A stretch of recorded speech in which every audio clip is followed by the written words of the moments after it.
নমস্কার, এসে গেছি অনেকদিন পর নতুন ভিডিও নিয়ে। যারা হাসার হেসে নিন, যারা সমালোচনা করে নিন, কোনো অসুবিধা নেই আমার।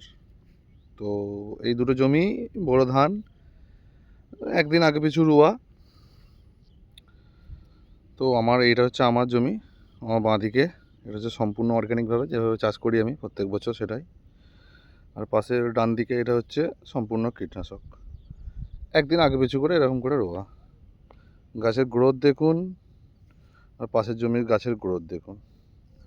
তো দুটো জিনিস দেখাবো, অর্গ্যানিক আর কীটনাশকের মধ্যে পার্থক্যটা আবার দেখাবো আপনাদেরকে।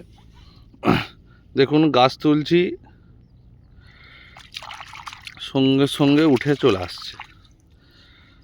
এই হচ্ছে গাছের শিক।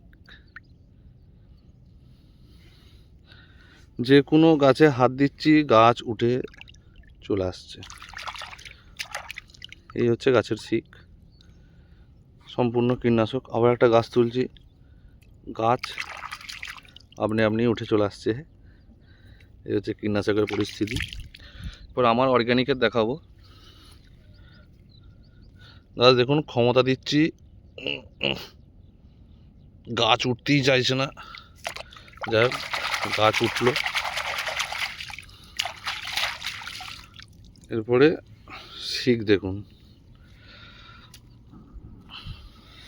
একই দিনে একদিন আগে পিছু রোয়া। দুটো গাছের মধ্যে পার্থক্য দেখে নিন। আরও একটা গাছ তুলছি কীটনাশকের। এই হচ্ছে কীটনাশকের পরিস্থিতি, আর এই হচ্ছে অর্গ্যানিকের পরিস্থিতি।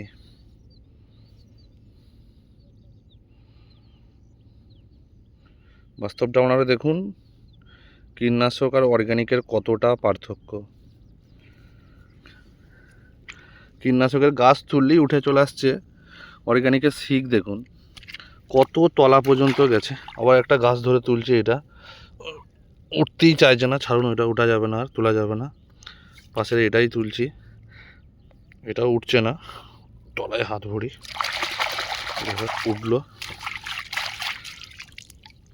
দেখুন শিক দেখুন কোথা পর্যন্ত গেছে। এই হচ্ছে অর্গ্যানিক। তাই আপনার ফলনও বেশি, গাছও ভালো। যাই হোক, আপনারা হাসবেন, ঠাট্টা করবেন, বুঝতেই পারছেন আপনাদের ধানের রেজাল্ট কতটা এখনো পর্যন্ত। একদিন আগে পিছু রোয়া। এটা কীটনাশক, আপনারা 1 বস্তা কীটনাশক ঢালবেন, আর আমাদের অর্গ্যানিকের 1 কেজি। 1 বস্তা ঢেলে যা কাজ হবে না, তার 1 কেজিতে তার বেশি কাজ। আপনাদের চিন্তাভাবনাটা পাল্টান, অর্গ্যানিক দিকে এগুন। অর্গ্যানিকে আপনারা বেশি ভালো লাভবিত হবেন। চলুন, আবার নেক্সট ভিডিও কিছুদিন পর আবার নিয়ে আসবো। আপাতত এখন টাটা।